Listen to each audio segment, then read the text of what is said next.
My name is Britt Nicole and welcome back to my channel. So before we start, let's go ahead and address something. Yes, my neck is orange.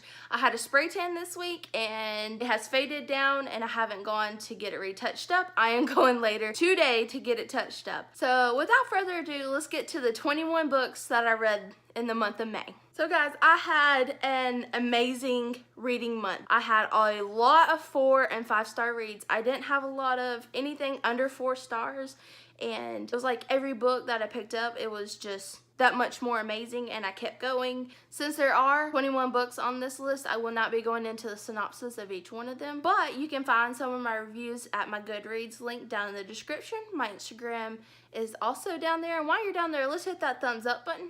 Let's hit that subscribe button. So guys, if you have not seen the books I want to reread in 2018 video, you might want to go over and check that out, because I did end up rereading Tamora Pierce's, I think it's Lady Protector. Each one of these got 5-star ratings. This book series is just amazing and I absolutely love it.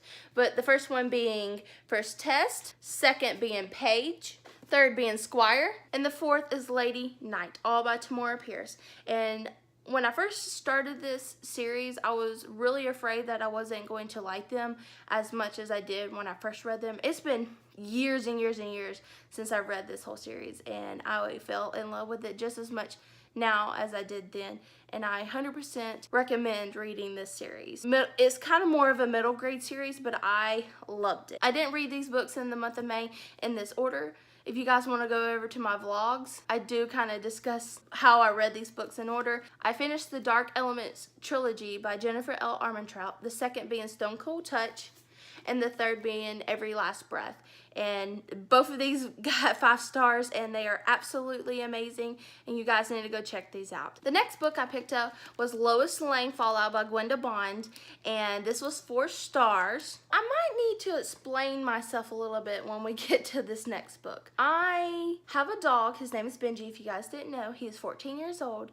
And I have kind of decided that I might want a companion for him. I have been thinking about getting another dog later down the road, but some opportunity has presented itself, and I was going through my books and packing them up to move, and I read Zach George's Dog Training Revolution with Deanna Rothport, and this book is a 3-star read for me, guys. Very quick read. I just wanted to kind of refresh myself if I do end up getting another dog. I do want to train the next dog because I was so young when I got Benji. I didn't have the opportunity to really train, and now that he's old, he doesn't really cooperate much. He does sit and stand and lay down, things like that. But the next dog I get, I do want them completely trained so they can go with me if I need to go some places, travel, things like that. I do hike, kayaking, and camping a lot, so I want a dog that can go with me and do those things. So yes, I picked this book up. 3-star read.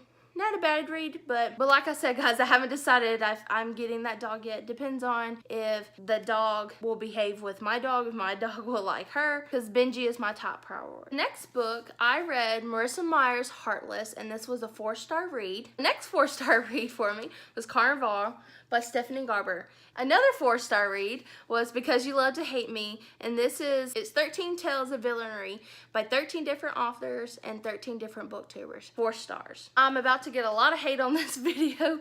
Like, how could you not read this book yet?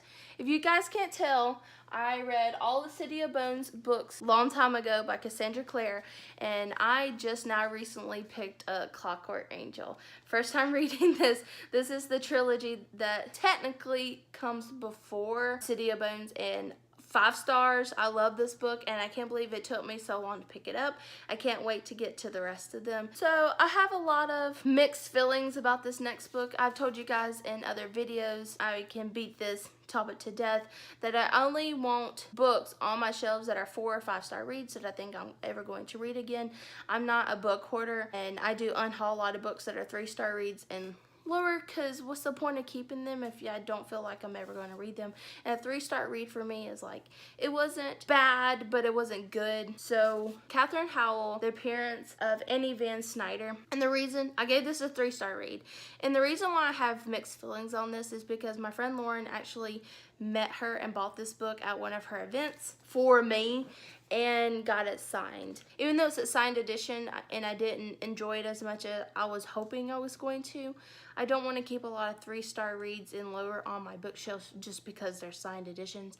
I think I'm going to send this back to my friend, let her read it. If she decides she likes it or not, she can decide what to do from there. Or I can give it to my mom, because this might be something my mom will enjoy reading, and if she does, she a signed edition on her bookshelves. The next 4-star read, The Diabolic by S.J. Kincaid. Really good, guys. I can't believe that this has been on my TBR pile as long as it has. Another book that I will be unhauling, or I'm going to give it to my friend, let her read it, and then she can decide what to do from there, is The Shallow Grave by Jennifer Donnelly, and 3-star read. I've already sent these books out. I'm lending them to people, and if they decide they don't want them, they will be coming back to me and I will be unhauling them. I'm gonna go through this really quickly, guys. I read The Stars Never Rise. It was a 1-star read for me. Did not enjoy the story at all. Very heartbreaking because I really wanted to love this. And the other book that my friend has right now that he will be giving back to me if he decides he doesn't like is A Shadow Bright and Burning. It was 3 stars. I was very disappointed in these 2 books, guys. I really wanted to love them and I just didn't. The last 4 books on my list are all 5 stars, and I reread, like I told you guys I was going to, I reread Gunslinger Girl by Lindsay Eley. I love her. I absolutely loved her. My mom read her and also gave her, I think she gave her 4 stars. It is one of my favorite books this year. Guys, if you didn't know, I tried annotating a book this month, and I annotated Rebel Springs. It's my first time ever annotating a book, and all my thoughts and feelings on that, I did a whole separate video. If you want to go down, it's in the description. But Rebel Springs, this is the 2nd book in the Fallen Kingdoms series by Morgan Rhodes. I did a whole separate review on this book. There's a lot of hate on it, but I read A Court of Frost and Starlight by Sarah J. Maas, 5 stars. I know a lot of people are like 1 stars or this is the most horrible book that she's read. Again, guys, I did a whole separate review, spoiler free, if you want to go check that out. My last but not least is The Cruel Prince by Holly Black. I love Holly Black writing and I love her books. And so guys, that's all the books that I read in the month of May. I hope you enjoyed. I absolutely had a great reading month and I can't wait to see what June holds for me. I am going to be very busy in the month of June, so I know I won't be getting to as many books as I did this month. So guys, if you like these videos, hit that thumbs up button, subscribe to my channel, and look forward to all my up and coming videos that I have going on, and I look forward to seeing everybody soon in my next video. Bye!